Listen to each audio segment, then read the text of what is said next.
Buongiorno e ben ritrovati con una nuova edizione del TG Flash di New Sicilia. In apertura mattinata nera a Catania intorno alle 6 si è verificato l'ennesimo incidente mortale, questa volta alla zona industriale. A perdere la vita il conducente di una Smart, un 58enne che si è scontrato frontalmente con un'altra vettura e poi è finito in una scarpata. Vani soccorsi.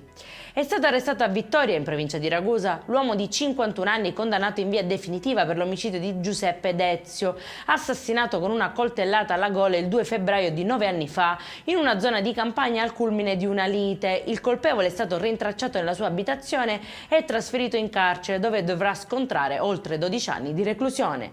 Momenti di tensione a Cammarata, nell'Agrigentino, dove due automobilisti hanno trasformato una delle strade principali del paese in un circuito improvvisato. A bordo di potenti auto infatti hanno ingaggiato una pericolosa gara di velocità, sfidandosi in sorpassi azzardati e manovre spericolate sotto gli occhi increduli dei cittadini. Entrambi, fermati dai carabinieri, sono stati sanzionati pesantemente con la sospensione della patente e il sequestro amministrativo delle autovetture.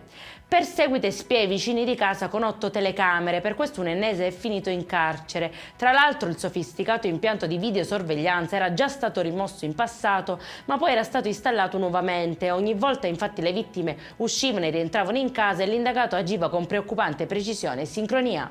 E in chiusura, nel rapporto consuntivo di Asse Aeroporti emerge che Catania è tra i 10 scali più trafficati in Italia, classificandosi al 5° posto, mentre Palermo è al 9° posto. Complessivamente si contano oltre 23 milioni di passeggeri nel 2024, con un incremento del 13% rispetto all'anno precedente. Per questa edizione è tutto, prossimo appuntamento alle 19:30. Buona giornata.